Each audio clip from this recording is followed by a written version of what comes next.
And we're back, ladies and gentlemen, for our reboot, if you will. Don't call it a comeback. We didn't really go anywhere. We've been here for months. Yeah. We've only been gone for a month. That's a small hiatus. In the process, we had moved. Obviously, there's new scenery in the background on my end. We're getting things rearranged here on my end. Yeah, it's WrestleMania season. Let's get hyped, man. WrestleMania season. It only comes around once a year. It's only here in April, and then it disappears until the next one. That's how a year works. WrestleMania season is in full effect. Only a couple days left.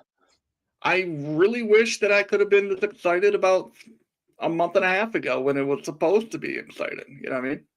I wish I could be as excited right now. I'm trying my best.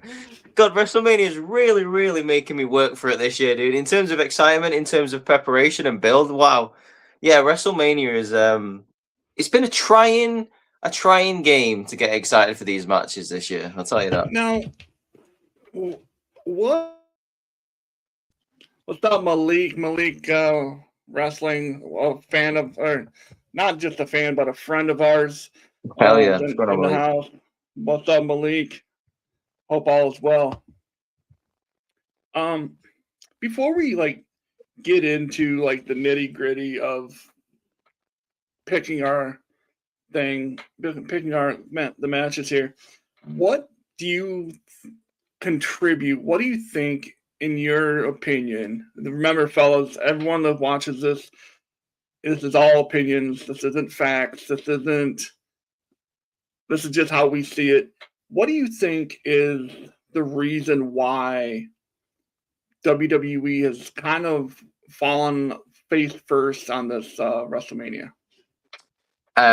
So I made a little video about this a couple of days ago, and I think it comes down to two very simple things. And one of them, unfortunately, is out of WWE's control, so you can't blame them for that, and you can't hold it against them. And one of them is injuries. It was very clear, and I thought it was quite obvious that they were probably going to be doing Gunther versus Ray at WrestleMania. Obviously, Ray's come back now, but obviously, Gunther is now in a feud with Seth Rollins, and it was again very obvious that they were probably setting up Seth Rollins versus Braun Breaker. That was where they were going to go. Like the division, Seth got kicked out. Braun became the de facto leader. He started getting messed with by Seth, who kept coming around in the mask. Plans mess up. You can't help that. It is what it is. You got to deal with it. WWE pivoted, and for the most part, they've brought together a couple of good matches. Do they have a story behind them? No, but everyone likes a ladder match. Does it have a story behind it? No, but I wouldn't be complaining if Gunther and Seth went for 20 minutes. And the second reason is the lack of long-term storytelling. And this is where I do hold WWE accountable for it, because it feels like we've left until after the Royal Rumble to start booking for the biggest show of the year. Surprise, surprise, guys. It comes around every single time. April. It's coming. It's not like a big shock that WrestleMania is at this time of the year, okay? Again, I understand that there was injuries, but there is no reason that you can tell me why, for some reason, Randy Orton and Cody Rhodes has only just started to gain momentum in the past couple of weeks, and that's not even down to those two guys. It's down to two celebrities that for some reason sticking the nose in. You can't tell me that for some reason Jade Cargill hasn't defended the title for 100 days and she's only just got an opponent because of Elimination Chamber. I think it's just crazy, the fact that she's not really been doing anything with the title. Hey, do you remember when she was fighting Jordan Grace a couple of months ago? What the hell happened to that, you know? There's so many more examples I can think of. But it mainly comes down to the lack of preparation. The past couple of years, we've seen the same thing kind of happen. But the most important, and I know I'm going on a bit of a tangent here, but like it's a long open question what you've asked for me. The first thing that I said on this video that I made is what do WrestleMania 5, 17, 30, 40, 26 have in common? And then the answer to all those is long-term storytelling. It took Macho Man versus Hulk Hogan meant so much because the Mega Powers took over a year to explode. WrestleMania 17 was the culmination of The Rock versus Austin, and the fact that it was a big shock that after all that time, Austin sold his soul to the devil. WrestleMania 26 was Shawn Michaels trying to fight back to get one last shot at The Undertaker, or he would put his career on the line and he would retire. WrestleMania 30 was Daniel Bryan, after being called a B-plus player for years and years and years, finally winning the big one. Cody Rhodes finishing the story after 4 years of Roman Reigns ruling over WWE. All of those things, what they have in common is fans having the time to be invested in the product. And we just don't have that anymore. Well, I mean, at least for the past year or so. I think that's the main problem what's happened. That as much as Triple H loves long-term storytelling, it seems that he's forgotten about that for this year's WrestleMania. Sorry for the long answer. Oh no, you're fine. Like, and you hit the nail right on the head for the whole thing. And Jamie Rose, another friend of the show, I haven't talked to him in a minute. Says unfortunately, long-term storytelling is hard to do in today's day and age of instant gratification, and then when we do get it, it's complained about or injuries happen that prevent that. And 100%, Jamie. I agree with that, Jamie, and like just so I can build on that for a second.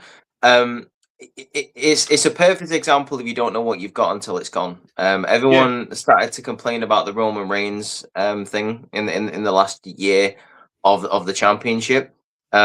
Ignoring the fact that the Bloodline storyline, to be quite honest with you, I don't know if I'm just being biased here, but in terms of wrestling, it's probably the greatest storyline told in the past 25 years in terms of just full-on storytelling. Don't worry about the matches. I mean, I know, I understand that it was a part-time player, but in terms of the Bloodline story, people were invested in that like they were in a show. People were coming back to watch that like they were coming back to watch the favorite episode of The Boys every single week on TV. Like they wanted to know what the tribal chief was going to do next. And I think the only storyline to really touch that would be the NWO, because the NWO and Sting dynamic was so new and so innovative that you didn't know when Sting was just going to come down from the rafters with a baseball bat. You never knew what was going on. You tuned in each week to see if he was going to be sitting in the rafters.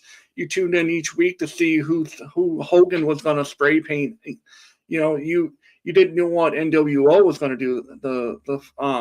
You didn't know if Dennis Rodman, if he was going to show up. You didn't know about some of these things.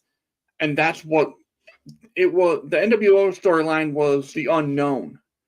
Roman, you just wanted to see him, Yeah, you were invested in the characters. You just wanted to see him because he was the icon. He was the Hogan. I mean, I hate putting that comparison together, but he was the Hogan. He was the leader, and you wanted to wait to see what he was going to do and or say. That's why they always advertised him when they wanted a big draw. Precisely. And look at the state. Look at the state for the moment. I'm not saying everything's been terrible since the bloodline of like seemingly collapsed. However, what I will say is the MFTs are probably the best part of SmackDown still, and they should be treated with more respect. But I digress. Look what's happened in WWE since Roman's lost the title. I mean, we don't have as long-term storytelling as we used to, and I think the products have suffered for it. I really do. And yeah, we need that instant gratification as a fan base, and maybe just as a community nowadays, and that just like expands from wrestling. But it really shows that if you invest in something, if you take the risk and you just don't give the fans what they want immediately, they will come back. Like the interest is there. Like you can either have the Netflix binging, like dropping a whole entire storyline in one go, or you can go the Disney Plus route and release a TV show week by week. I know which one I would rather see because it gives me time to speculate and talk to my friends on which one I would rather, what I want to happen and what I see is going to happen. Like I think one's more interesting than the other. One gives you an instant dopamine hit. The other thing keeps you going, keeps you coming back and invested in the product. Yeah. So let's dive into WrestleMania 42. It's in 3 days. 4 days now. 3 days. Thursday, Friday, Saturday. We're getting close, baby. Yeah. 3 days. Real close. And we talked about you don't know what you're missing until you're gone. My thing, this year's WrestleMania, how am I supposed to miss you if you're not gone? Just go away, John Cena. Just go away. Just go away. How are we supposed to miss something when you don't leave? You're not a fan of Big Host John this year, no? Come on.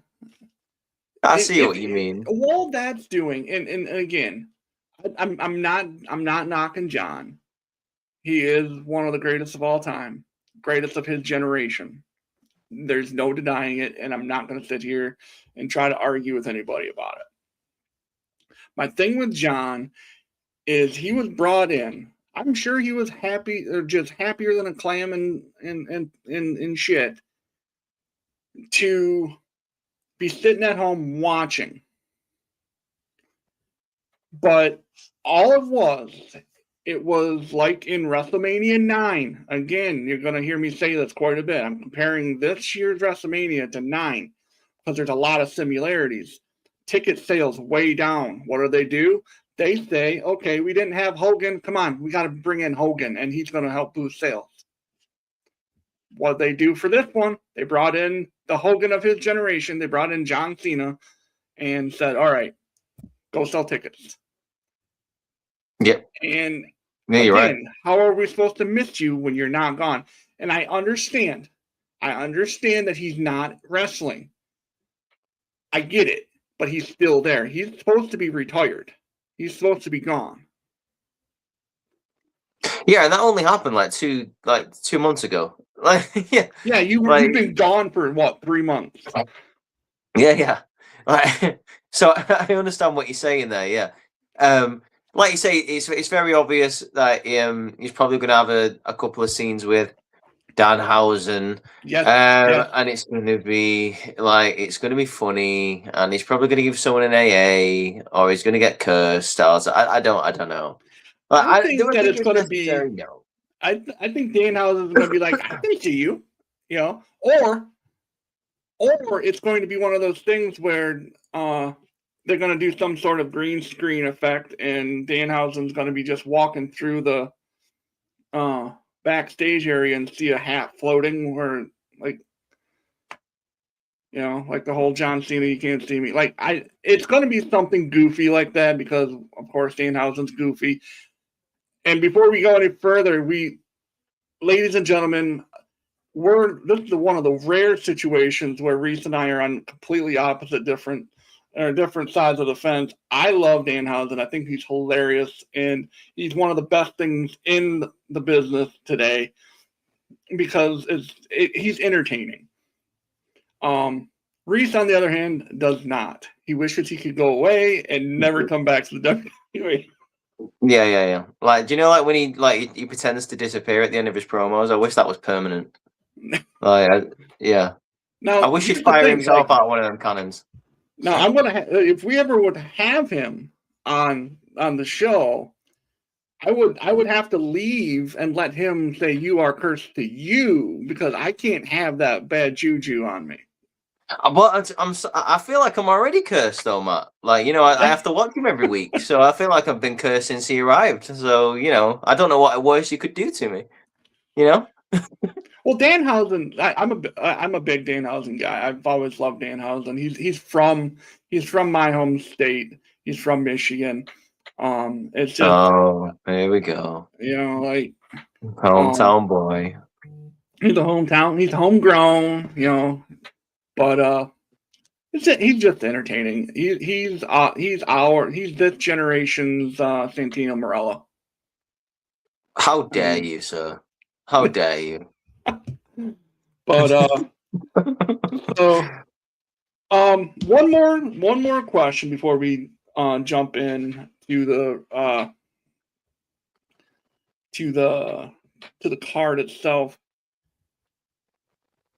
Night 1 and 2 is going to have matches on ESPN, and then move for us in the States. It's going to have ESPN, and then go to the ESPN app for the rest of the card.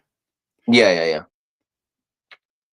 What do you feel about like the WWE doing that kind of stuff to the product?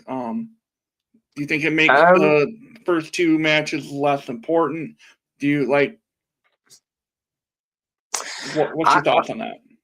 So I understand why they're doing it. From a business perspective, I think it's a good idea, really. I mean, it's kind of what AEW does in terms of, you know, like they have like a battle royal going on, and then halfway through the battle royal, it'll transfer to the pay-per-view. So anyone who's watching the battle royal will watch to the end, you have to buy the pay-per-view. WWE are kind of doing the first 2 matches. Whetting your appetite. We'll take Ober Brock and the ladder match. That sounds good to me. You want to see the rest of the pay-per-view? Yeah. Well, you're gonna have to pay for it. Or like sign up for Netflix. I see why they're doing it from a business perspective. And to be honest, on this occasion, I also see why they're doing it from a fan perspective as well. WWE need to get some good grace back with the fans. They really need to start getting some of our. I don't know how to say it. They've not really engrossed themselves with the fans lately, have they? Like, like with the ticket prices going up, the merch going up, the product isn't as it of a level that I think it is. They've got to throw us a bone. So I think this is their way of doing that. Also, the ticket price thing that they've been doing. I think it's a step in the right direction. I don't think it's a full fix as to where the company is going, but I have no problem with this. As a US, I'm intrigued to know what you feel as like someone in the US, because as you say, like for me, it doesn't affect me. I have to watch all of it on Netflix. So what do you think? See, I understand why they're doing it. It is because they're trying to bring traffic in. They're trying to say, hey, you get this, we're going to give you this first hour, and if you like what you see in this hour, come on, we got more over here on the app. I get it. But in the same regard, me as a person who has the app, to me it feels like it's taking, and being a lifelong fan, it to me by no means is in my opinion the first night, we won't give our predictions yet, but the first night, the first 2 matches are the Vision against the Usos and LA Knight. Yeah. And then Jacob Fatu and Drew in an unsanctioned match. By no means is Jacob Fatu and Drew McIntyre a pre-show style match, but I feel like the ESPN stuff, the stuff that they're giving, just almost feels like the pre-show. Like, I can understand that. Yeah, I can see that side of it. That's the only thing that's the only concern I have is, yes, it's part of the card, part of the main card, but it's not. It doesn't feel like it at the same time because they're giving it to you for free here. Because what does AEW do before their pay-per-view? They have 0 hour, right? And they have 0 hour, yeah. That's given to you before the show for free. What is WWE doing with these opening 2 matches of WrestleMania each night? They're giving it to you for free. And tomorrow, and on Sunday night, it'll be Brock Oba leading off the show on the 0 hour. That one's wild to me. That one is wild. That doesn't make any sense. We'll get to that one too, but I mean, is it on the main card? Yes. I understand. I can see both sides of this, but to me, it just still feels like it's a pre-show. I don't know. Because everyone's available to watch it. No, I see what you're saying. You might well say, all right, we're not going to put it on. We're not going to just put it on ESPN. We're going to throw it on ESPN. We're going to throw it on ABC. We're going to throw it on the YouTube channel. We're going to throw it on anything that has Disney, because Disney owns ESPN, ABC. You know, like we're just going to throw it on everything and just like let everyone see it for free for the first hour. Yeah. You know, like, come on.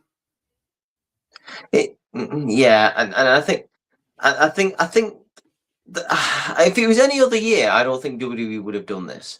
But obviously, because I think it's like contracts have run out, and I think it's the combination of that and the fact that they really want to do something to maybe appease the fans that are a little bit pissed off and are thinking about not watching WrestleMania. Yeah. So night 1, we're starting our predictions. So here we go. Night 1, we got the Vision with IShowSpeed against the Usos and LA Knight. Yeah. Oof. What a way to open WrestleMania, Jesus Christ. You say that, I see piss break match. This should have been like the second match of the night. Dude, I think it's going to be fun. I think it's going to be a lot of fun, and I think that IShowSpeed is invested in WWE. I think the stuff that he volunteers to do is quite admirable, especially the whole getting himself thrown through a computer screen by LA Knight. I thought that was pretty dope. What he did last year at the Rumble, you can tell he's invested. Who I think should win this match isn't who I want to win this match. In a perfect world, I would actually quite like for the Vision to win this. But I honestly think LA Knight and the Usos need to, because number one, what the hell are we doing with LA Knight? I mean, I feel like I've been saying that for 2 years. And 2, the Usos, they need to get a bit of cred back, man, because I feel like something's going to happen with Jimmy and Jay over the next couple of months. I don't know if that concerns Roman or not. But if we're going to have any investment in the Usos, then it needs to start here with a victory. Maybe a screwy finish can accommodate for that, and that's why they start having problems. But as far as it goes, I think the Usos and LA Knight should win this match. And that's my pick. I'm taking the Usos and LA Knight because I will not. Remember, IShowSpeed is cursed. Yeah. Oh, forgot about that. Yeah. Forgot about the curse thing. Okay. No, it's no secret. I've been totally open and transparent with my hatred for IShowSpeed. I don't like celebrities in wrestling. Oof, I'm not a big fan of it. You must love this year's WrestleMania then. It's gonna be like pulling teeth watching this year. But thing is, okay, so I don't count Pat McAfee as a celebrity in wrestling because he has wrestled multiple matches. He did a lot in NXT. He's honed. He's a former professional athlete. He played in the NFL. Okay. I'm perfectly fine with Pat. I show speed. Get the hell out of here. You're a screamer. That'd be like me or you going up to Triple H and be like, "It's my era of let me do it." I can see you doing that. I can see you doing that 100%. Like I think you could take Triple H. I think you could take that'd Paul. be great. Triple H and I in a Hell in a Cell. Yeah. Book it. You can do like the next year. Mick Foley spot. Yeah. Hey, I'll take that bump. Yeah. Oh my God, he's broken in half. No. See, Logan Paul's different. He's clearly, I mean, shit. He was a U.S. champion. He has gone and learned, and he's no longer a celebrity in wrestling. He is a professional wrestler now. Like and I know people are gonna like go, "Oh my God, he's saying something nice about Logan Paul." No, I actually like Logan Paul. I like he's a tremendous athlete. And he is one of, if not the best heel in the company right now, because I agree. he does everything. Like he could come out and give a poor a homeless person a new house, and I would still boo him because he's a dick. He is a dick. Yeah, he's just a dick. You boo him because he is a dick. Dude, he is single-handedly keeping the Vision together right now. It's a very good job that Logan Paul was in the Vision, because I wouldn't give a single shit about Austin Theory at the minute. Yeah, Austin Theory doesn't do anything for me. No, not at the moment. Not at all. I don't know if plans with him was stifled or not, but yeah, Logan Paul's the reason why the Vision's interesting at the moment. So yeah, I agree. Like Logan Paul's carrying that faction. See, there's two guys in that faction that, quite honestly, I'm not a fan of, and they could just go away. And they could not be part of the faction next week, and it wouldn't bother me at all. And that's Austin Theory and Bronson Reed. I'm not a Bronson Reed guy. I don't see the hype behind him. Okay, that's fair. He's just not my cup of tea. But it is what it is with that guy. But I'm gonna, like I said, I'm gonna take the Usos because I think this is where they start their next run as like a tag team, and like get back into the tag team division, because I think our failed attempt at a main event Jey Uso spot is done. I think we need to move away from that. I know. I'm so sad about that. He is upper mid card Jey Uso is what he is. He's yeah. He's a lot like people. Oh, I called someone a theme song the other day, and Jey Uso is just a yeet. That's all he is. He's just a catchphrase. Which is a shame, because he's really not.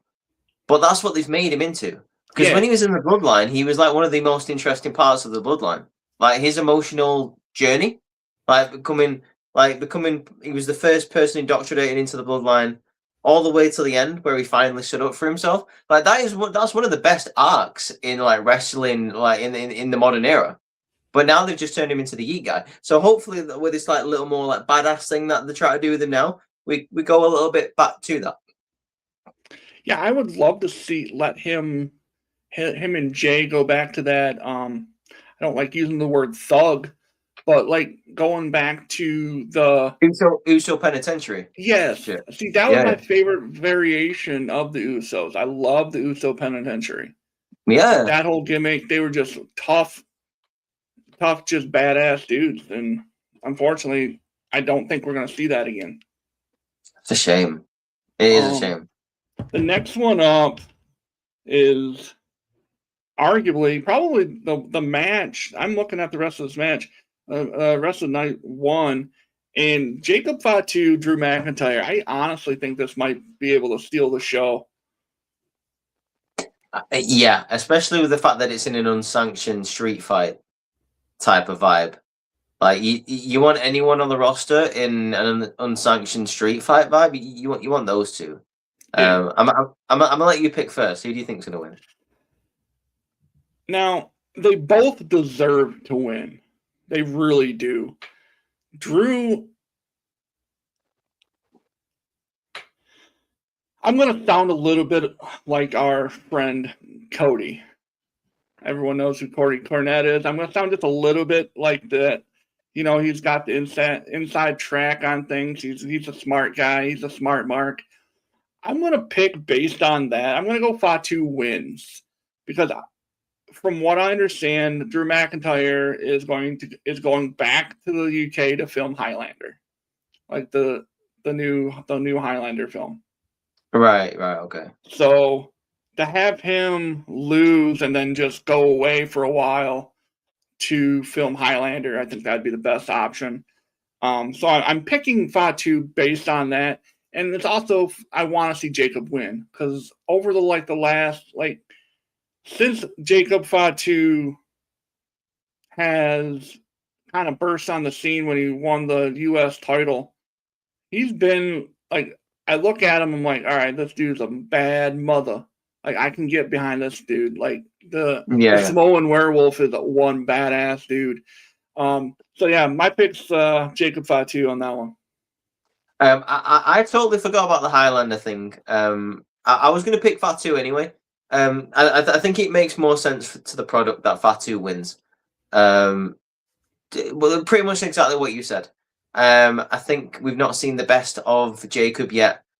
Not even close. Exactly. I think this is really the spring point where you can shoot him up into the upper mid card, maybe even the main event after this. I think 2026 should be a big year for Jacob Fatu. Yeah. With Drew can afford to take the loss. He's just been WWE champion. You know, like you say, he's going to be going away for a little bit. But with Jacob, yeah, I totally agree. I think we need to start making moves with Jacob. Yeah, absolutely. Next matchup, the match of it's Stephanie Bakure versus Liv Morgan for the Women's World Championship. This storyline's been interesting. I'm invested in this. Yeah. This is actually like one of the ones that I'm like, okay. And do you know why I'm invested in it? I think they've told a great story. Don't get me wrong, but the reason why I'm invested in this is because I look at Liv Morgan and I look at Stephanie and I think, God damn, those two will put on a great match. Those two are perfect for each other. Like, obviously, I've not seen them really wrestle each other. The interactions that they've had have been interesting, but the way Stephanie wrestles and the way Liv wrestles, when you give Liv like the perfect dance partner, she has great matches, and Stephanie like really suits her style. So I think this could be a weekend stealer if they give it enough time. I'm going to go with Liv Morgan on this. I think Liv Morgan takes the title. I do think that she gets help from the Judgment Day, Roxanne and Raquel, and after this, I think she starts to abuse the power in the Judgment Day, which eventually leads to the Raquel Liv match at SummerSlam. So I'm going to go with Liv Morgan.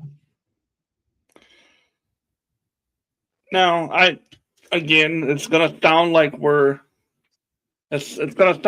talking. We talked before this, and we have not talked before this. No, honestly, we haven't. No, honestly, God, no. I went Liv as well. For multiple reasons. I think it's not going to be at SummerSlam though, Rhys. It's not going to be at SummerSlam that everything goes downhill. I think in August, I want to say August is Money in the Bank. Right. I think Raquel wins Money in the Bank. Okay. It's either going to be Raquel or Roxanne winning Money in the Bank. And I think that's when stuff gets really dicey. And and I think it ends up being one of either Raquel or Roxanne cashing in on Liv when no one expected. God damn. You know when it comes to the Judgment Day, like splitting up and breaking apart. Finally, I really think they should bring back the pay-per-view Judgment Day just for once, just so they can have the matches on there. Didn't they have Judgment Day like when it was Priest and Rhea, when like the OG? I think they ran it back one time. Did.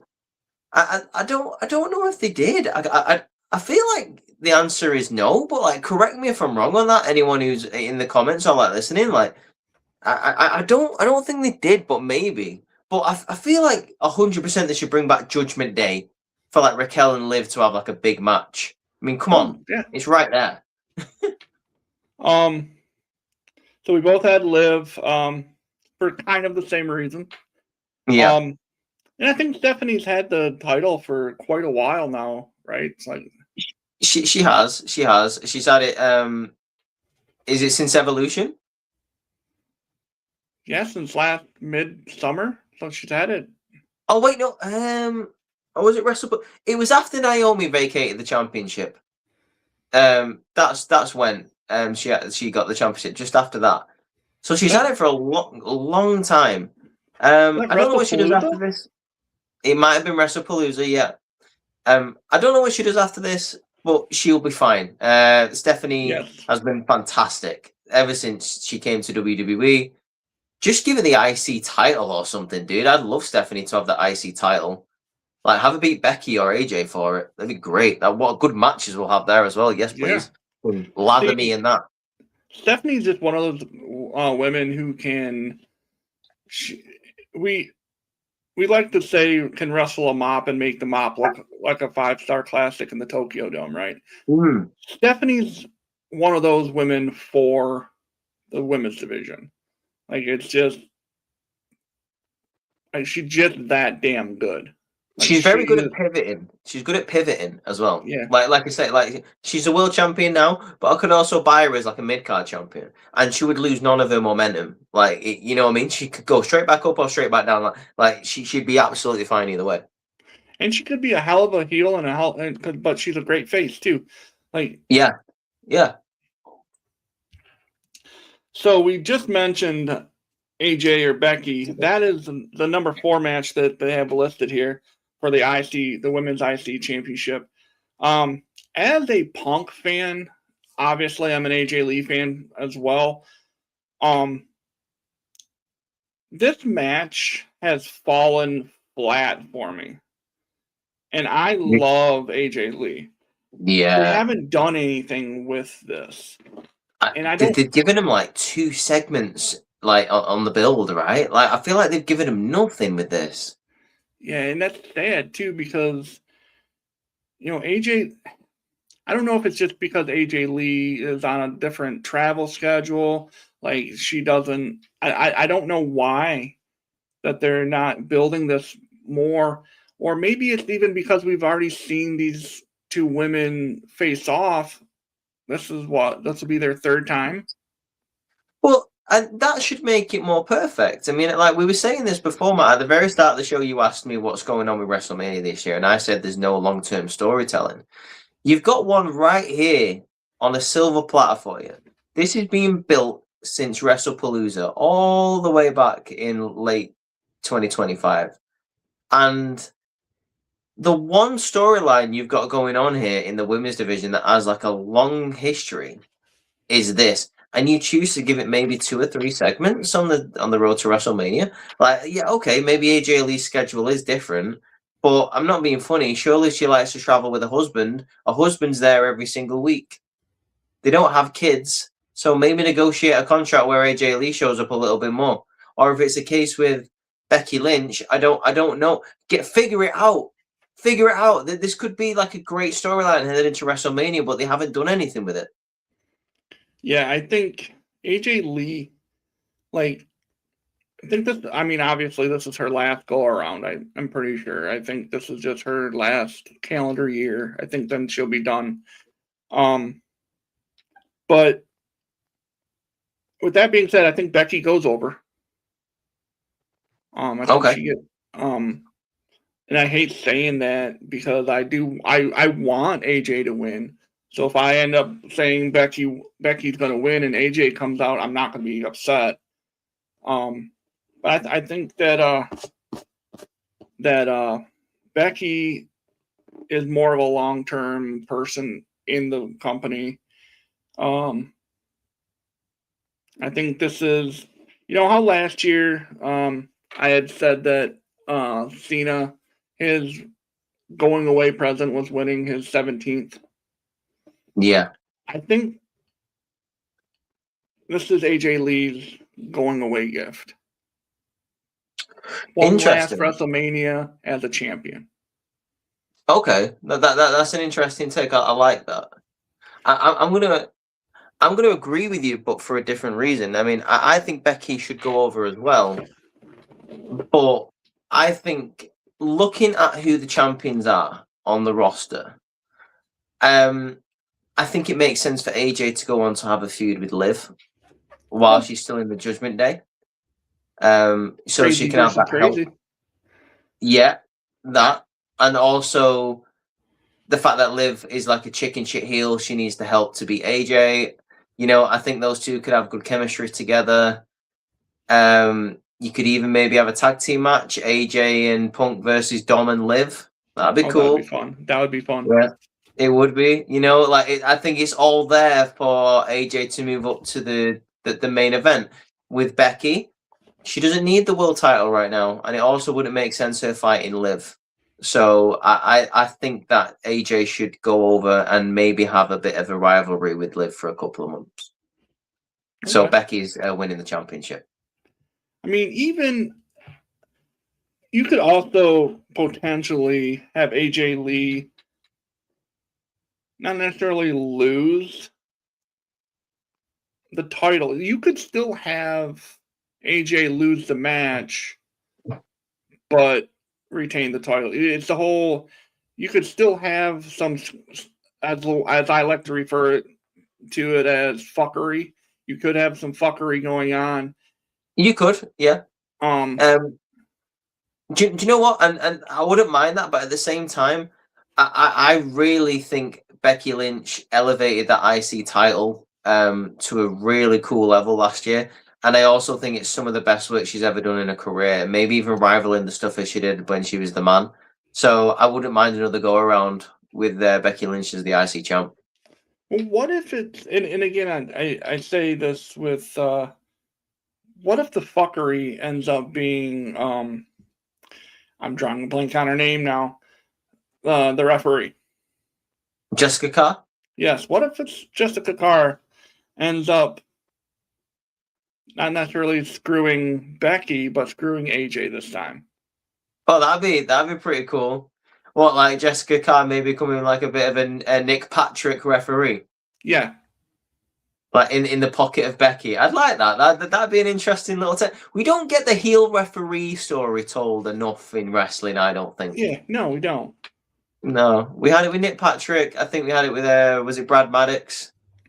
I think that's about it. Yeah, I think Brad Maddox was the last one. Yeah. Yeah, and that was a while ago, dude. That was like 13 years ago. Which makes me feel very old saying that. Yeah, yeah. Yeah. Yeah. Do it, lady. Do it, lady. So number 5 is there's one team in this fatal 4-way that I'm actually invested in because they're not generic, and that's Bayley and Lyra. I love watching these two. Okay. I've always been a Bayley fan. And then Lyra is just an amazing young talent, and she's just a sponge, and she's learning so much from Bayley. She is. She is. I like the combination of her teaming with Bayley and the rivalry that she had last year with Becky. Just magic that she's had over the past year. So it's the Irresistible Forces Nia and Lash versus Charlotte and the Best Friends. Bailey and Lyra, and then the Bella twins. I don't have a pick for this. I know who's going to win because we're and it's dumb. Yeah. And it's stupid that we're gonna have the Bella twins as the champions. It's dumb. It's so stupid. It is. It is dumb. Let's combine. And I don't even want that as my pick. No, combine these two on one singular wrestler. I can't stand either of them. One of them can't wrestle and one of them can't talk, and I'll let you decide which one I'm talking about. Nikki's the only one that can talk. Yeah, she can't wrestle. No, well, Bree's not that good at talking either, and she can't wrestle. So, Jesus, we're doomed. Yeah, I know. I do think they're gonna win. Why else are they in the fucking match? You know. Yeah. If I'm being honest, I think the Irresistible Forces should retain. I think they're a perfect tag team, and if you want to build up some monsters in the tag team division, they're like the Kane and Big Show of the women's tag division at the moment. Let them cook. Let them have their time. Let them just be the dominant heels. Let them be the skyscrapers of that women's division. But no, we're going to give it to the Bella twins because the Garcias will need to pay off some court fees, and Daniel Bryan isn't wrestling anymore, so they need the paycheck coming into the household. So they're going to give them the win. They're going to hold the title pre-mode all the way till, I don't know, some fuckery shit pay-per-view, and then they'll lose, and then hopefully they'll go away forever. Yeah. Hate this match. I hate it because there's three other great teams in this match, and they're not good. None of them are going to win, and it annoys me. I am 100% again. For those of you out here thinking that we talked before this, and because we're pretty much on the same wavelength, we're smart. No, yeah, I literally, I want to be wrong about quite a few of my picks heading into this WrestleMania, and this is one of them. I want to be wrong. When someone says, you didn't get that prediction right, and I'm like, good. I don't want it. I want them to subvert my expectations. I don't want the fucking Bella twins in 2026 to be a champion on the roster.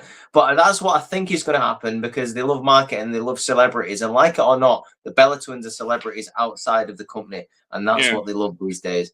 And the reason why me and Matt are on the same wavelength is because I think we have the same view of wrestling. But at the same time, we don't talk before this because I think a prediction show is boring if you go over your predictions before the show. What's the point? Yeah. It'd be nice if every now and then we argue a little bit, but So just start talking about Danhausen. We'll argue plenty, don't worry. Danhausen will be a mid-card title by the end of the year. No, he won't. Give him the Evolve ID Championship. I'll be fine with that. The Cursed Championship. There we go. Oh, give him the Greatest Royal Rumble title. Not doing anything with that lately. Do you know what? That would be funny. Just have Danhausen show up with vacated or retired championships. That would be funny. That he finds he just stumbling around backstage and finds the 24/7 title, and he's like, "Ooh, this is nice." Yeah, he reaches into a box and finds the fucking light heavyweight championship, and he's like, "Yeah, I'm the title. This is me now." Yeah. And Adam Pearce is like, "You can't have that title," and he's like, "Oh yeah. Well, you are cursed." That would be funny. It'd be funnier than anything he's done so far. So, next up we have Seth Rollins, Gunther. I have a whole rundown of why we're getting this and why Gunther will win. Because that's my pick. I'm taking Gunther. Yeah. Multiple reasons. I think Gunther goes out and I don't want to say, I don't think it's going to be a squash, but I think Gunther,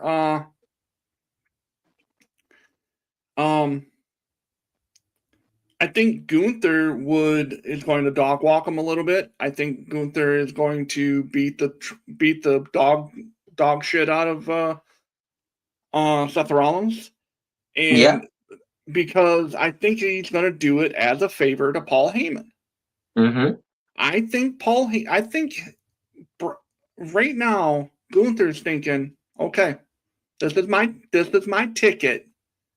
If I take care of this for Paul, I'm gonna go and build up to SummerSlam. Say, hey, you did that. I did that for you. You're gonna do something for me. You're gonna get me versus Brock at SummerSlam, and I'm gonna retire your beast. Yeah. That's my mindset on this whole thing. I think that Gunther's going to go out and just beat the shit out of Seth Rollins, present him basically to Paul Heyman like, okay, I took care of your business. Now it's time to take care a little bit for me. I completely agree. I don't know about the squash. I think Seth will put up a good fight, but I do think Gunther will convincingly win this match. And it relates to, I can't really elaborate on it because it goes into like other theories about later on the next night about the other match that's taking place in terms of Paul Heyman. I do think Gunther needs to win this match. I don't usually say needs, but I think he needs to win this for anything in the next 7 or 8 months to make sense. So yeah, I'm down. I'm with you on that. And I think Seth Rollins could afford to take the loss because let's face it, at the end of the day, he should be facing Braun Breaker, and he's not. So whenever Braun Breaker comes back, that's when Seth Rollins now needs to start being taken seriously. But as for this is just an exhibition match for Seth Rollins to get healthy, to get back in the ring, and to just put him on the card for WrestleMania so people can sell some tickets, baby. Yeah. So next up in the main event of night 1, we have Cody Rhodes versus Orton and McAfee. If Orton loses, McAfee will leave the professional wrestling business for good. I think it's safe to say, and again, I'm playing investigative reporter. They've already kind of leaked plans for Backlash. They've already kind of, the leaked plans or the rumored plans, I guess, would be McAfee and Orton versus Rhodes and Jelly Roll. Unfortunately, I hope that's not what we get. I hope we get something completely different. Why is Jelly Roll? I mean, I don't know if you're getting this vibe as well, but like, I mean, I really am lately. Why is Jelly Roll turning into like the Shane McMahon of this era's WWE? Like, why is he like the hard guy that can stand up to all the really tough guys in wrestling? Like, he's called Jelly Roll, for God's sake.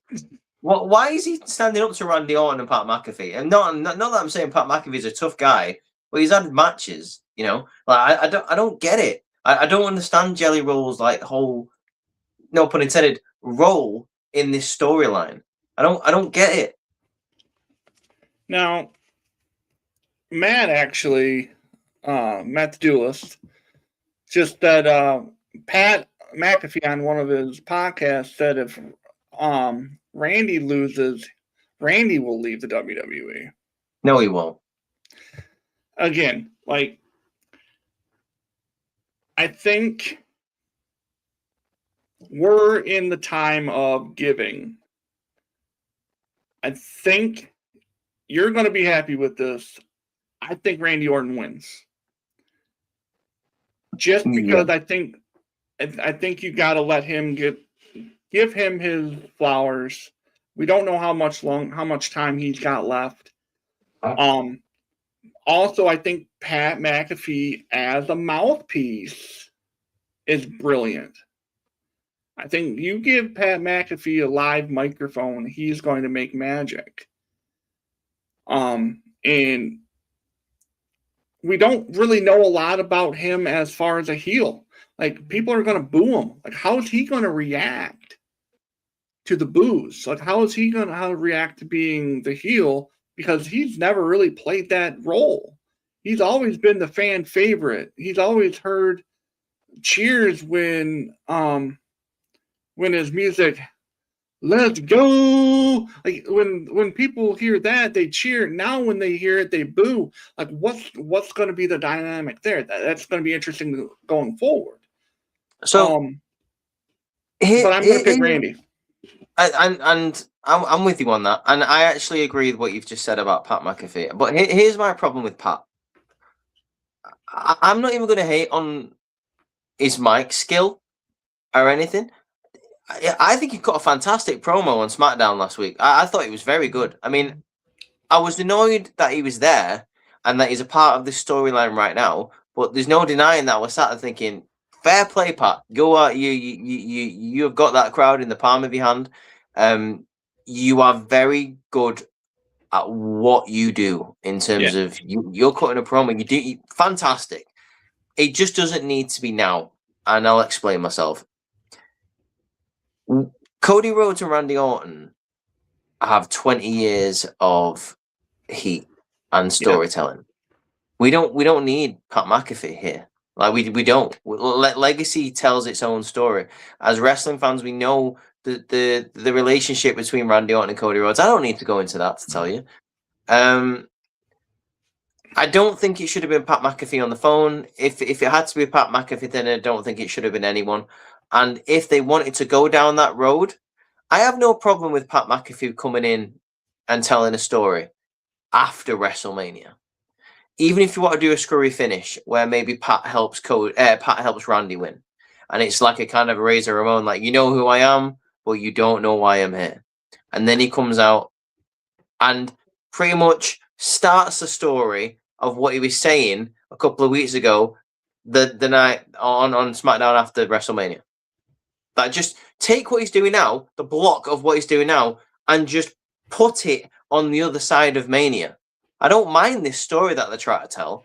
Just don't do it here. I wanted a legacy storyline. I didn't need Jelly Roll. I didn't need Pat. That's another layer to come after WrestleMania. You can do that a little bit later on. It'll be fun. That'll be interesting. Like I say, Pat can hold his own on the microphone. We all know that Randy Orton's great on the microphone. I just wanted to see a bit of 2009 Randy for a little bit before we elaborated on the storyline. I don't think I'm asking for too much there. Maybe Cody Rhodes takes some time after this. God knows he needs it, because God damn it, his character is flat in the water. He does nothing for me. Absolutely nothing for me, Cody Rhodes, as of 2026. I don't care when he comes out and he's like, enough, and I'm like, no, that's enough of you. I don't want to see you anymore. Like, you just bore me. Like, you really bore me. Randy Orton can carry SmackDown with his whole shtick for a little bit. If you want to bring Cody Rhodes back later on and give him the title back, then you do that. But I just need a break from him for a little bit, please. But yeah, that's my main problem with this storyline. Put it on the other side of WrestleMania when it comes to Pat, and I would have been fine with it. But they've overcomplicated it. They've put too much ingredients in this goddamn cake, and now it's a shit sandwich. I do hope Randy Orton wins, though, because I think after WrestleMania, this is going to get interesting. I really do. But as for now, you've brought him in way too close to WrestleMania, and it's really muddied the water. I mean, who's to say that? A little bit ago, the whole fuckery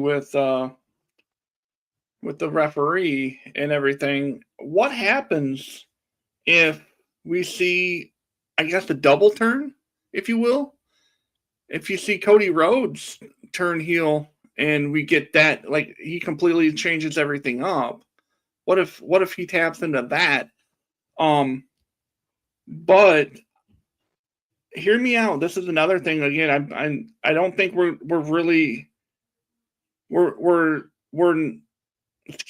skipping over someone that is still in play that no one's really talking about. What if Kevin Owens? What if he gets involved here? What if someone along those lines sticks their nose in? Because we all know Kevin Owens doesn't have any love loss for Cody at all. No, he doesn't. You're right. There's multiple different people that hate Cody right now. Personally, I think the person, if you're going to bring in a wrestler, and I would love it if it was Kevin Owens, by the way, if he's fully fit and like, you know, or he's able to do something, yeah, bring him back. That'd be cool. But you know who I think would be a great addition to whatever the hell is going on? In terms of maybe helping Cody tap into the, you know, like the darkness, what he needs to, you know, really step his game up a little bit. I think Aleister Black should be the voice. I really do. I think you squandered Karrion Kross last year. You've literally got Aleister Black doing the exact same character as Karrion Kross was doing last year. How about we just use him, please? Like, am I asking for too much there to use a talented guy to do something that would fit perfectly into this storyline? No, I'm not. There's one other thing that I've been toying with, and it's an idea that my son and I had came up with. We were just sitting around and be like, well, who's on the phone? Like, this is during the whole phone thing. And I said, well, what happens if we're watching the match, it's unfolding, and Birthright comes out and helps Cody? Yeah, that'd be dope. You know, Birthright plus Lexus, and you add Lexus King in the mix as well, because that gives Cody his own legacy, and you turn that into a full-blown heel faction. Yeah, and let Cody be the one leading them. That and you know what? I mean, that could work both ways as well. Like, not only You Cody, could have that could Randy work do for that them. too. Yeah. Like Randy could be like, "Yo, Legacy didn't work because you were in it, and you clearly didn't see my direction.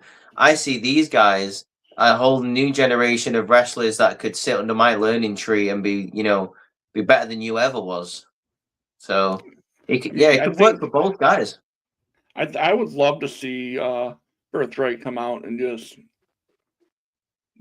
destroy whoever they end up destroying. You know what I mean? I think Birthright's got a lot of potential. Personally, I think Natty should be the leader of Birthright. If we're going down that road, but if they were to be a part of this main event thing, then yeah, cool, I'm down for that. So that closes out night one, and I'm pretty sure we all, like both of us, have like the same answers. I think it was the same. Yeah, I think it was. I think it was a sweep on that one. Night two. Oba. It opens up with Oba versus Brock, because if Brock doesn't main event, he starts the show. We all know that's just how things roll with Brock Lesnar, and I think we've all accepted it, and it's perfectly fine. With that being said, Obafemi, if I will be bold enough to say this, and this is on our show. If Obafemi does not go over in this match, if he's looking up at the lights at the end of the match, I won't watch any more main roster WWE for the rest of the year. I mean, there's no reason why Brock wins. There's no reason. No, there isn't any reason. I'll throw all my time and effort into NXT or AEW or TNA. I will be done with main roster WWE if Oba doesn't win. It's clear who should win here, and the reason why it's clear is because if you take Oba's legs out from under him now, with the reactions that he's getting, which, by the way, is phenomenal. And Paul Heyman was right. Everything he said on Raw was right. Like, I haven't heard this kind of reaction for a guy since, like, Brock Lesnar back in the day. I haven't seen, like, a faster rise for a guy since, like, Brock Lesnar back in the day. If you take his legs out from under him, what the hell are you doing? What on earth are you doing? Yeah. Now, there is an argument going around, and I'm just going to throw it out there because people are saying it, and I disagree with you entirely, and I think it's stupid if you subscribe to it, where people are saying Brock shouldn't lose a match until his retirement. And my answer to that is no. The reason why Brock should lose every match until his retirement is because it works into the storyline. If you, and this is where I'm going to bring out the Gunther thing, Gunther beats Seth Rollins at night 1 of WrestleMania, right? Brock loses to Ober night 2 of WrestleMania. Gunther turns around and says, I did you a favor. I want Brock Lesnar at SummerSlam. We all know that Paul Heyman runs with the times. Whatever's fresh, he carries, he attaches himself to them person. He did it with the Big Show at Survivor Series 02. He did it with the Vision very recently. He did it with Roman Reigns and the Bloodline. What makes you think he's not going to try and do that with Gunther? Come on now. Exactly. He's going to upgrade to Gunther. Gunther is going to destroy Brock at SummerSlam, and that's going to be Paul Heyman's new thing. Gunther doesn't need Paul Heyman, but I'd be intrigued to see if if Gunther became a Paul Heyman guy. He'd be his new monster. He'd be his new advocate. Yeah. But the thing is, you've got to think about Obafemi in this situation. It makes no sense for him to lose. It doesn't.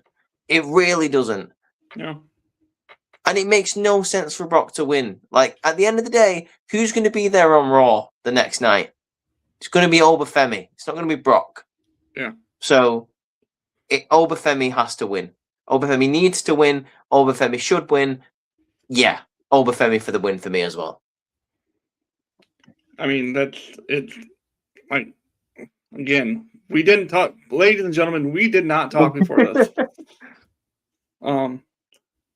Now, the next one is the 6-pack ladder match for the IC Championship. We have Penta, Javon Evans, Dragon Lee, JD McDonough, Rusev, and Rey Mysterio. And why this should not be Javon Evans' time to shine is, that's my opinion. That's why I want to win, is Javon Evans.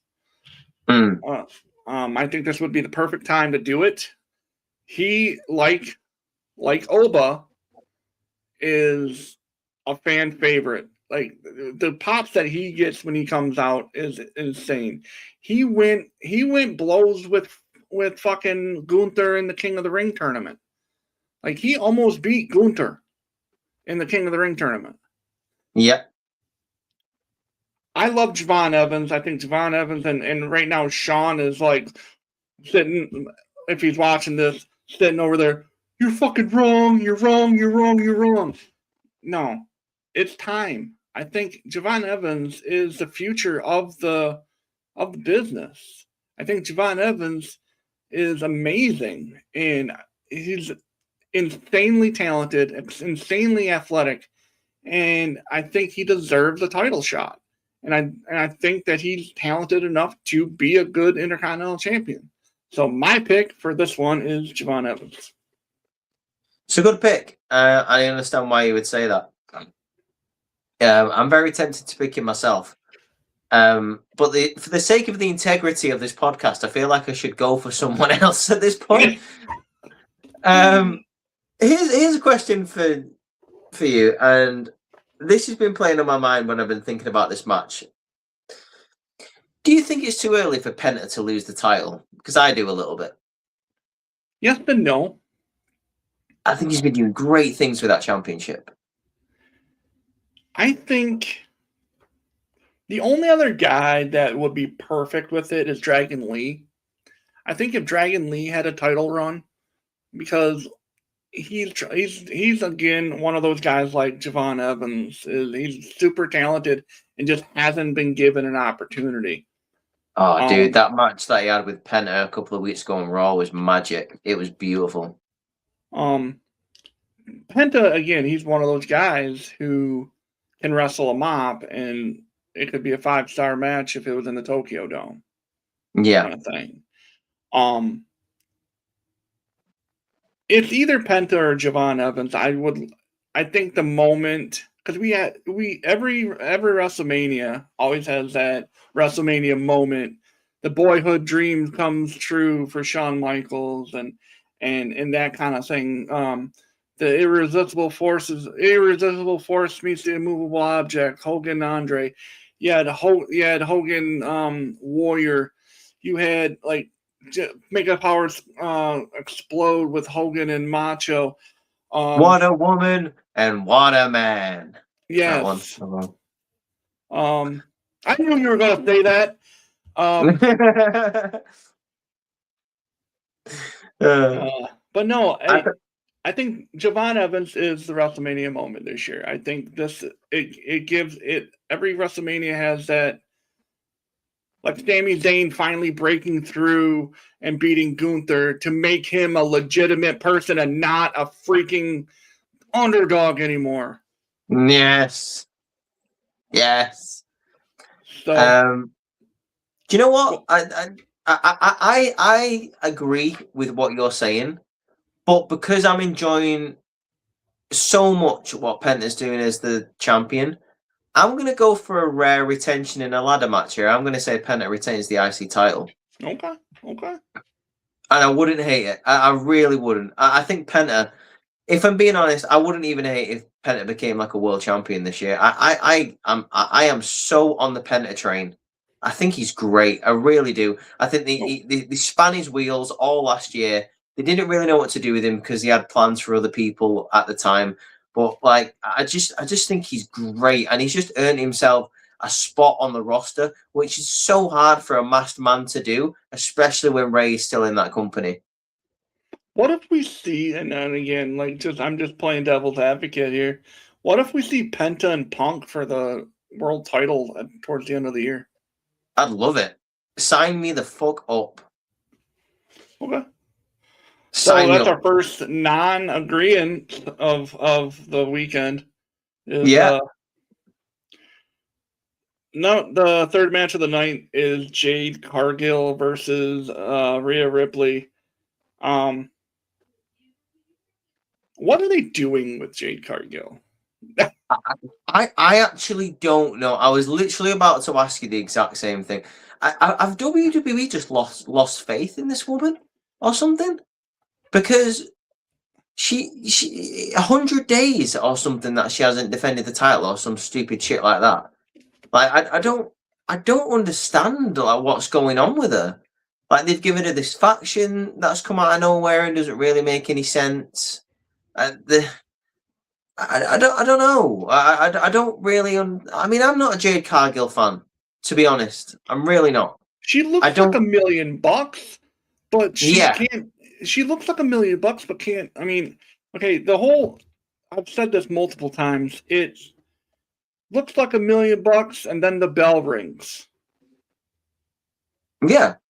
You know, it's all flash, no substance. Yeah, she looks like Storm from the X-Men. Cool.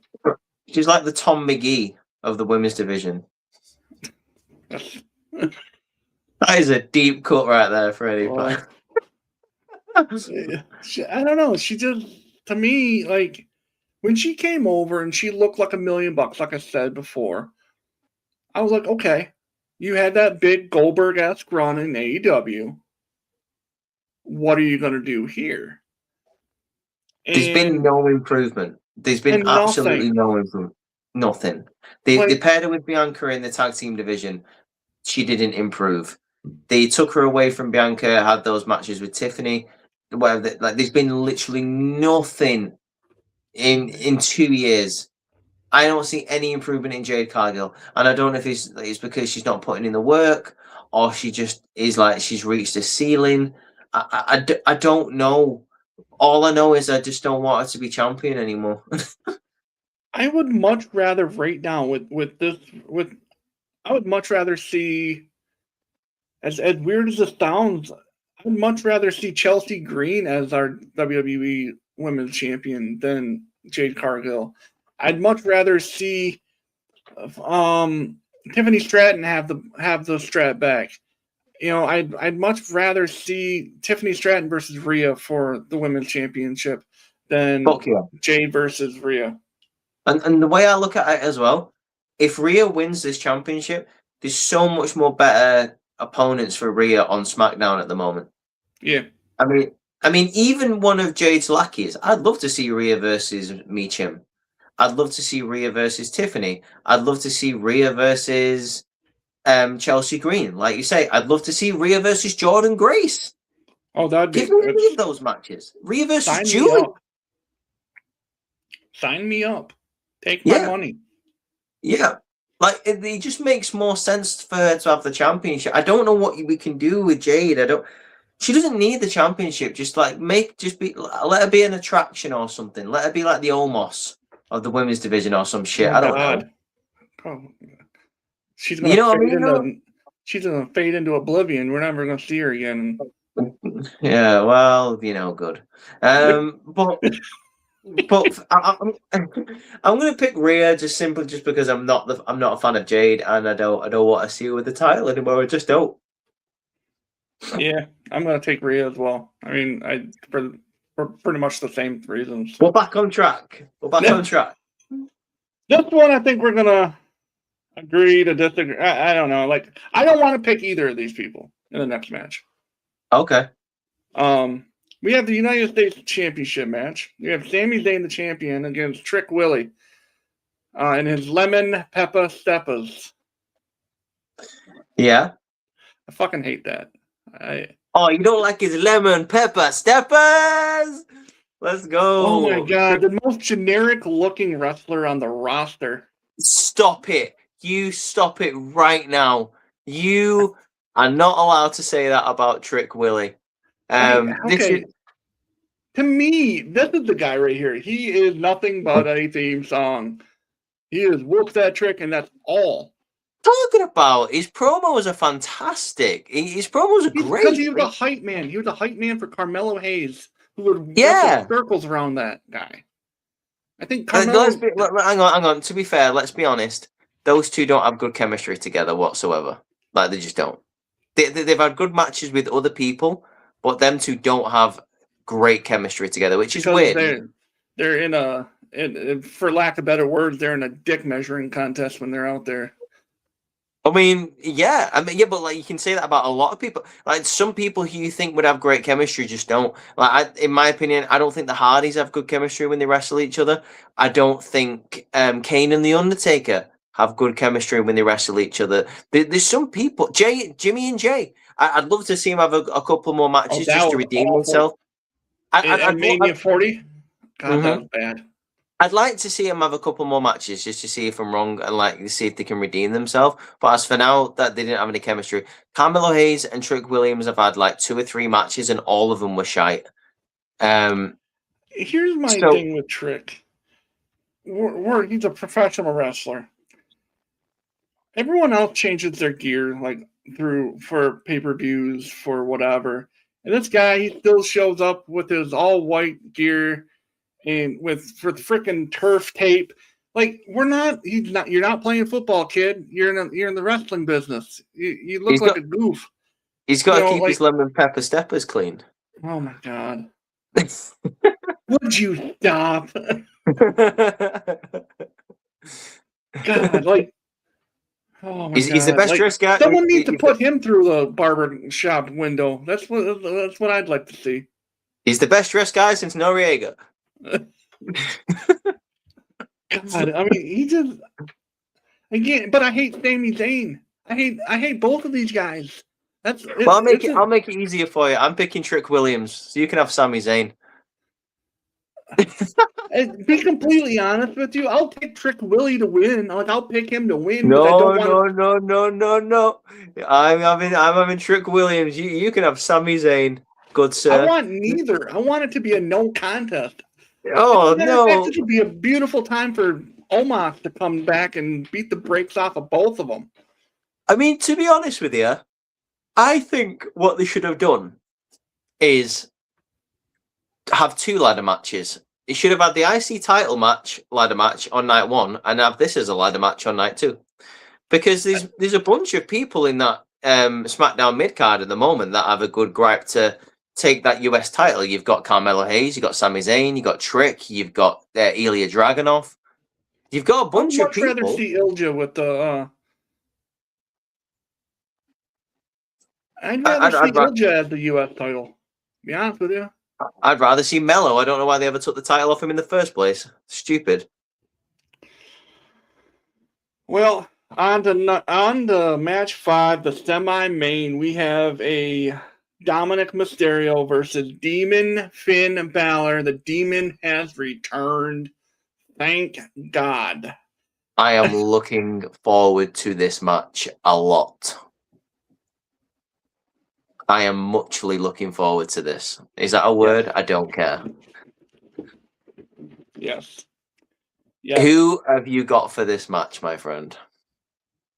I got Finn Balor going over because It has to be, doesn't it? it has to be. Because, well, the only thing is, didn't he lose as the Demon to Edge in that Hell in a Cell? Yeah. And after that, I remember turning around to my friend and saying, I never want to see the Demon ever again. Because that had been like the third time that he lost as the Demon. I was like, what's the fucking point of wrestling as the Demon if all you do is lose? Like, what's the difference between Finn Balor and the Demon if both of them lose? I don't get it. So I was like, I never want to see the Demon ever again. Okay, so Matt the Duelist has asked. I gotta go back because I'm doing picks in his Discord. Okay. He said, "Who did you pick, Matt? Trick or Sammy?" LOL. I think he picked Sammy. You know, I think that's what he said. I don't want Sammy as the champion. I don't. So because Right, so I have to pick somebody, I'm gonna take Trick Williams because I hate Sammy more than I do Trick Williams. I'm gonna do a Hulk Hogan thing. I mean, that sounds like a Trick Williams endorsement to me. With his lemon pepper that's just me putting it's gun to head. Lemon gun to head, pepper, man. Lemon pepper mania, baby. Oh my god, that's so bad. Wrestle. My dad used to cook with lemon pepper. Does that? I mean, yeah, that counts. Was your dad Trick Williams? That's cool, man. Oh my god.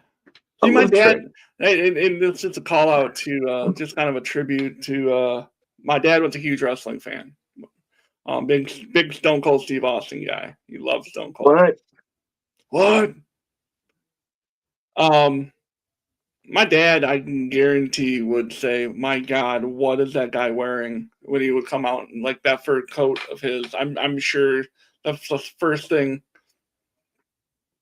my dad would say. What the hell is that? What the hell is this guy wearing? Yeah, but your dad might have appreciated him because, you know, like that he comes out styling and profiling like Ric Flair, baby. No. Ric Flair's robes were 1,000 times better than Trick Williams. Nah, you know, same conversation. Ric Flair, Trick Williams, you know. No, stop it. Just stop it. Would you stop? With a tear in my eye, Trick Williams is just as good as Ric Flair. With a tear in my eye. And no, Duelist, it is not Whoop That Double T. It's Whoop That Era, baby. It's the Whoop That Era. But yeah, I'm going Demon. Demon Finn Balor wins that one. It just has to be. I just don't understand if they don't. This is my reasoning is if they don't put Finn over as the Demon, they're burying Finn Balor as a whole. As if he wasn't buried as enough as it is. Like Finn Balor might as well leave the company. This is the final blow. This is him. Like he's gonna fade into oblivion. He's gonna be Omos in a year. You know, Finn Balor hasn't won a pay-per-view match in over 2 years. Perfect reason to have him win. Insane, right? So the final match. Look Here we in go. my eyes. What do you see? Oh, the guy who's probably going to lose to Roman Reigns. That's I am a Punk fan through and through. I am scared to death for this match. You know what he's going to be seeing? The lights, baby, because he's going to be looking up at him at the end of the night. Because the tribal chief is going to snap his fingers, and the world title is going to be on his shoulder. No, because he's just a bucktooth nepo baby. Who weird old man fed him dog food.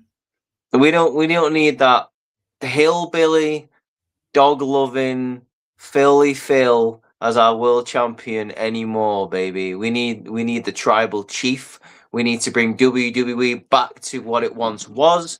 We need to bring it back to the heights of 2020 onwards to 2024. We need WWE back in the limelight. And who's the perfect person to do that? The OTC, the tribal chief, the head of the table, Roman Reigns. Yeah. I mean, again, I'm rooting for Punk. Something fierce. I really want to see him win. But the thing is, I just know that there's more for it. Okay, so here's my big thing with the World Heavyweight Championship is supposed to be the workhorse champion between the two. Exactly. Yeah. My only thing with Roman, if he does win, we're not going to see the championship. We're not going to see the champion each week. And that's my only gripe about it, because unless they turn Orton into the guy who we see each week, and that turns into the showpiece, if you will. I mean, in all fairness, like Randy Orton has been showing up most weeks, so I mean they might be doing that. Yeah. And to be fair, Roman Reigns has showed up quite a lot in the build up to WrestleMania. I mean, he's getting quite a handsome paycheck to do so, more than likely. But hey, you can't say that. You would be the same if you was in his position. Now, hold on. Before this gets too crazy, and I'm gonna mention something. See if I have it right here.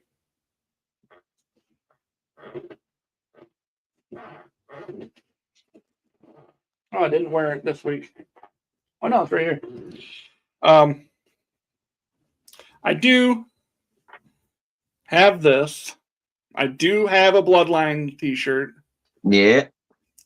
I am a Bloodline fan. I'm not dumb. But I've been a Punk guy since SDS. He's always been one of my guys. Fire Burns, one of the greatest theme songs of all time.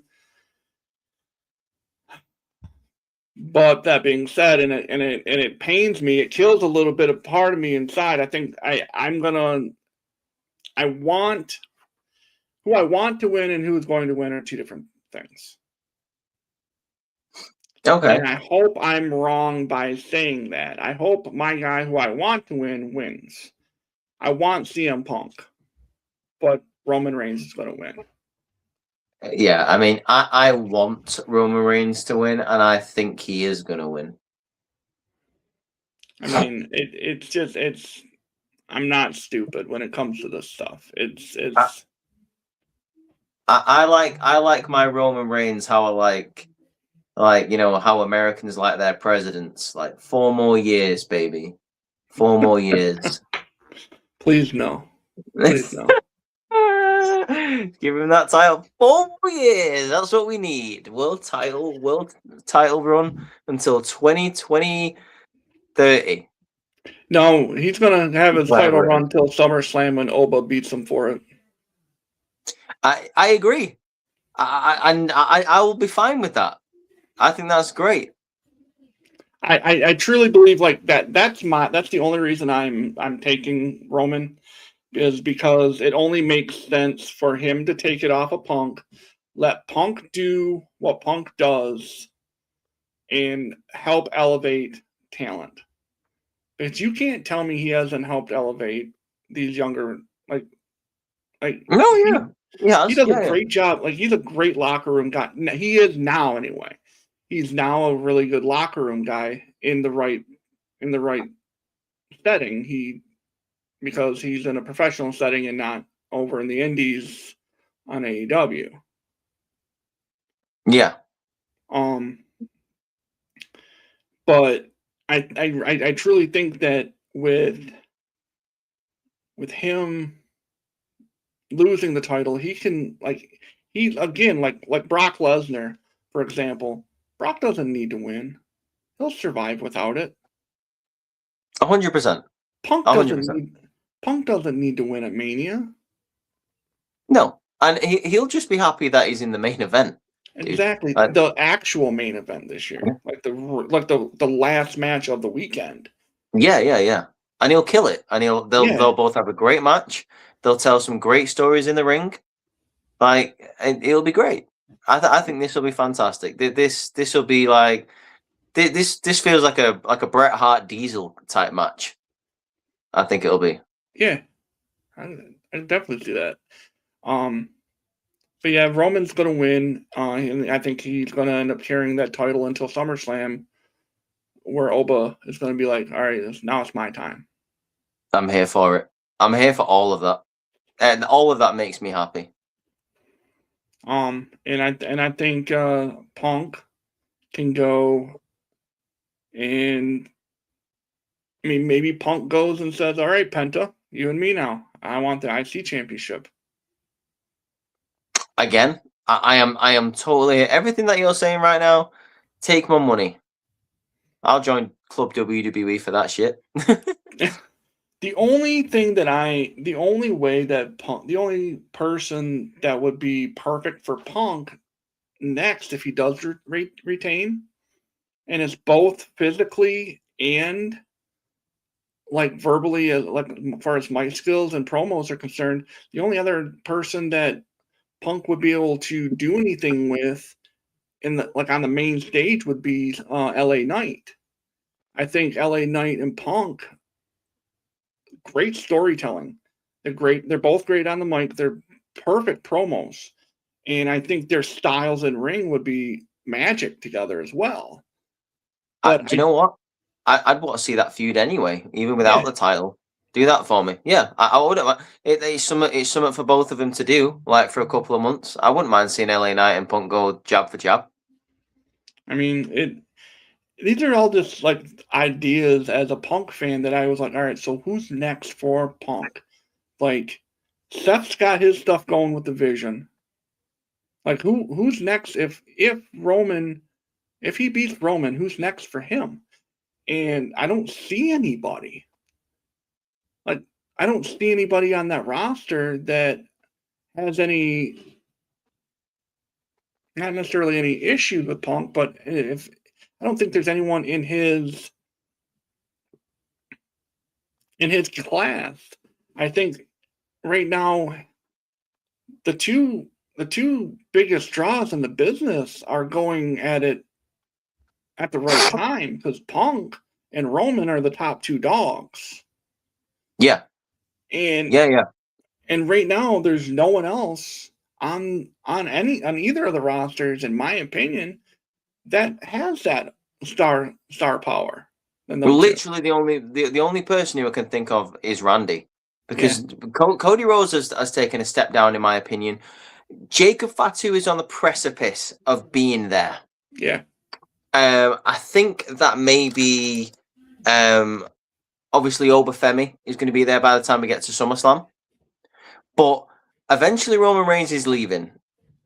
And I don't know when that's going to be, but it's probably going to be sooner rather than later. And there is going to be a massive gaping hole the size of Obafemi that needs to fill that spot. And I think Oba is the guy to do it. Yeah, I think Oba ends up, like I said, this is the perfect spot to say, all right, Punk, thank you. This was your title for a while. We're going to let you have it. Now we got to move to the next phase, which is Obafemi. Yeah. Build for the future. Yeah. Build for the future and give me some long-term storytelling. Going all the way back to the start of this video, Matt, like, I just want some long-term storytelling. I think we're going to start. I think we're going to start getting that after Mania. Unfortunately, we didn't get into WrestleMania, but I think after Mania we're going to see a lot of stuff start to shake out, and then we're going to have a clear path going towards SummerSlam. Agreed. Yeah, I agree with that. So, but yeah, it was good to be back. It does. We're at the hour and a half mark. This is a solid hour and 30 minutes talking with you. Been nice. It's good. It's been good to talk about WrestleMania, man. It's got me a little bit more in the mood for the biggest show of the year, the Showcase of the Immortals. We're going to be having some good matches on there, regardless of long-term booking. I feel like that's like the phrase of the podcast this week. But I'm going to be excited for it. I definitely think night 2 is stronger than night 1 in terms of what we're going to be seeing. But I am interested to see some of these results, and more so. I'm actually more interested to see what the lay of the land is going to be after WrestleMania this year, rather than the show itself. Yeah. So before we head off, I want to say thank you to Malik. Thank you to Matt the Duelist. Thank you to John. Your friend Jamie coming as well. Oh yeah, Jamie Rose. Always great to see him. John's studio studies. Shout out to John. Shout out to John. And then who else? We had a couple people at the beginning that I chose not to. Olivia Love and Levi Torongo. I probably butchered your names, but you were saying if there's any chuds in the building. So any what now? Chuds, CHUDS. Oh, I don't know what that is, but I'm just gonna say yes. Yes, by all means, we're a bunch of them. Just a whole bunch of us. But again, I just want to say thank you, everyone, for being amazing and coming out and supporting us for the last an hour and a half. And we will definitely be back next Wednesday. It'll be Wednesdays going forward. So Blood Feud Radio will be every Wednesday at 2:30 p.m. Eastern Standard Time. That's 7:30 over in the UK. Yeah. And again, guys, it'll be we're going to be back next week. Typically, we do lists. Next week, we will be kind of giving a list after we run down what we thought WrestleMania was about.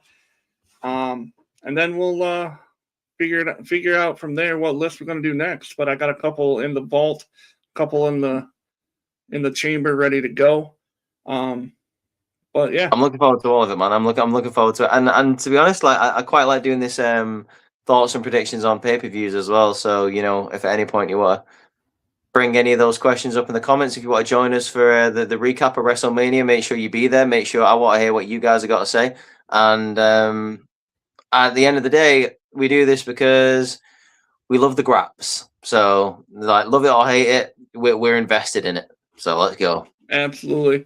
And just a quick program note on Friday, this coming Friday at 4:30 Eastern Standard Time, we will be talking with NFL draft hopeful from Central Michigan University, edge rusher, defensive end, Michael Heldman.